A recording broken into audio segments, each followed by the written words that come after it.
Salam damai dan sejahtera di dalam nama Tuhan Yesus Kristus. Firman Tuhan hari ini kita baca dan kita dengarkan dari Mazmur 109 ayat 21 sampai 31. Demikianlah firman Tuhan.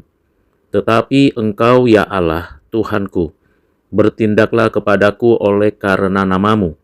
Lepaskanlah aku oleh sebab kasih setiamu yang baik. Sebab sengsara dan miskin aku dan hatiku terluka dalam diriku. Aku menghilang seperti bayang-bayang pada waktu memanjang. Aku dikebutkan seperti belalang. Lututku melentuk oleh sebab berpuasa, dan badanku menjadi kurus habis lemaknya. Aku telah menjadi celah bagi mereka, melihat aku mereka menggelengkan kepalanya. Tolonglah aku ya Tuhan, Allahku. Selamatkanlah aku sesuai dengan kasih setiamu. Supaya mereka tahu bahwa tanganmu lah ini, bahwa Engkaulah ya Tuhan yang telah melakukannya. Biarlah mereka mengutuk, Engkau akan memberkati. Biarlah lawan-lawanku mendapat malu, tetapi hamba-Mu ini kiranya bersukacita. Biarlah orang-orang yang mendakwa aku berpakaian noda dan berselimutkan malunya sebagai jubah. Aku hendak bersyukur sangat kepada Tuhan dengan mulutku, dan aku hendak memuji-muji Dia di tengah-tengah orang banyak. Sebab Ia berdiri di sebelah kanan orang miskin untuk menyelamatkannya dan dari orang-orang yang menghukumnya. Demikianlah firman Tuhan, berbahagialah kita yang menyimpan pengajaran Tuhan ini dan melakukan kehendak-Nya.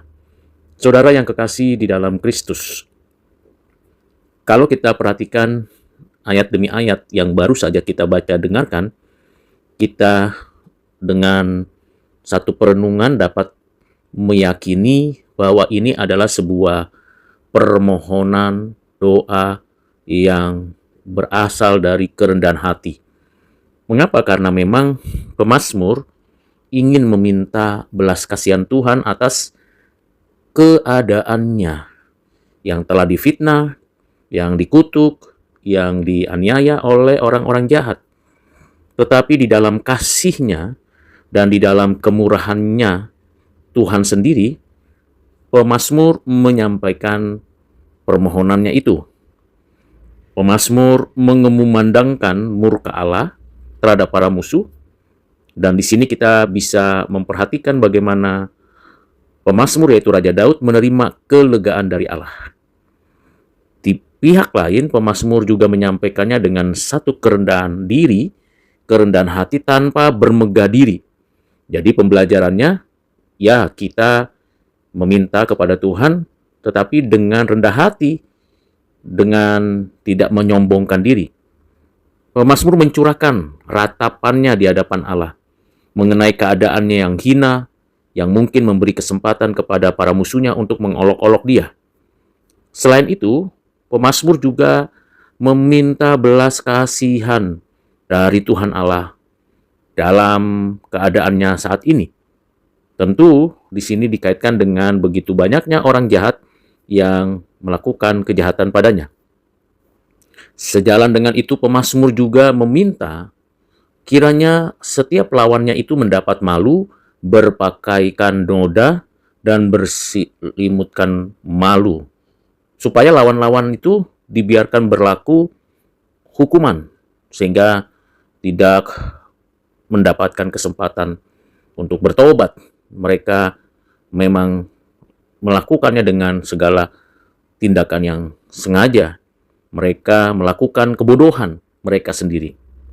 Dan pemazmur akhirnya menyerukan kemuliaan Allah, kehormatan namanya, karena memang yang paling penting dan yang paling perlu adalah kehormatan dari kebaikannya.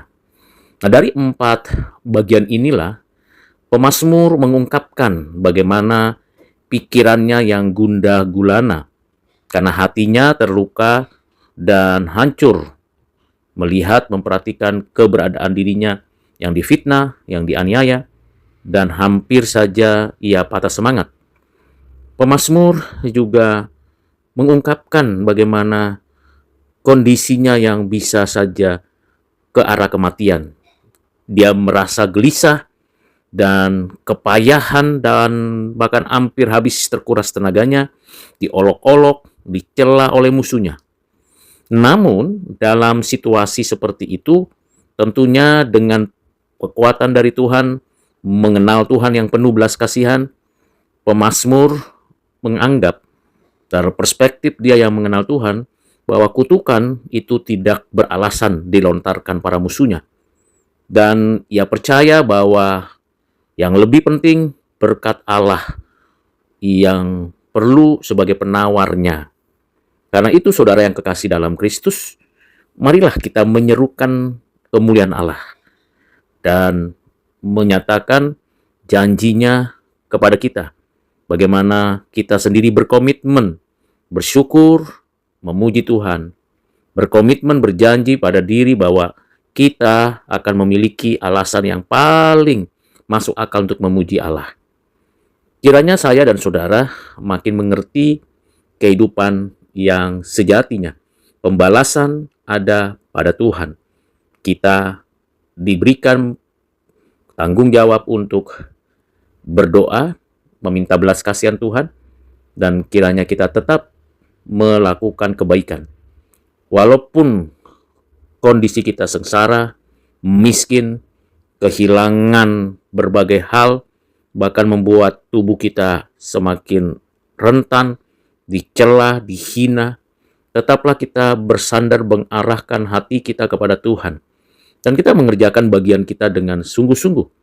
Kita tahu bahwa Tuhanlah yang memberkati kita, bahwa Tuhanlah yang memberikan sukacita itu kepada kita, dan bahwa Tuhanlah yang memberikan kemampuan untuk kita tetap memujinya, memuliakannya, dan menyaksikannya, sehingga semua hal yang kita lakukan berdampak pada orang banyak, dan kalau bisa mereka yang memang melakukan kejahatan itu menyadarinya, bertobat, dan siapa tahu di antara mereka yang berlaku jahat itu, ternyata ada juga di antara mereka adalah orang-orang pilihan yang ditentukan dari semula.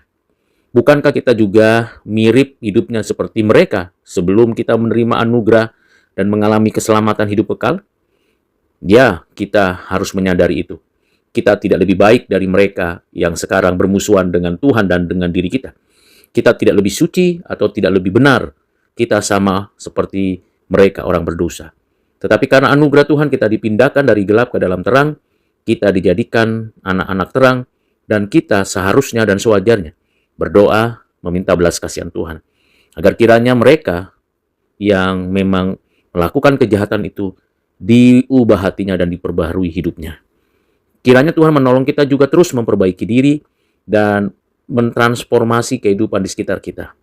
Kita tidak hanya meminta dan diam saja, tetapi kita berupaya bertindak menyatakan kasih Tuhan kepada sesama, mendoakan mereka yang melakukan kejahatan, dan membawa damai sejahtera, sehingga dengan demikian puji-pujian kita kepada Tuhan bermakna dan bersifat kekekalan. Segala kemuliaan hanya bagi Tuhan saja. Amin.